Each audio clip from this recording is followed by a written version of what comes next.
Tak moji milí, zdravíme vás právě z Vítkovické nemocnice, kde jsme nadělili dětem jako poslední nemocnici této podzimní sbírky.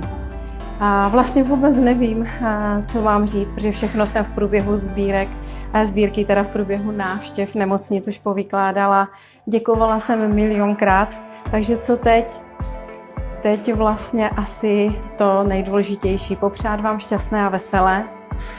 A abyste věděli, že to štěstí si najdete vždycky v sobě. Ať je ta situace kolem nás teď jakákoliv, ať už s pandemií, prácí, penězi, prostě čímkoliv, to zdraví je nejpodstatnější. A to štěstí, aby jsme se usmáli u toho stromečku, ať je situace jakákoliv je v nás. Takže rozdávejte štěstí, protože to štěstí, láska a úsměv je asi to nejcennější teď i v této době i na pořád. Mějte se krásně a přeji vám všem šťastné a veselé. Ahoj!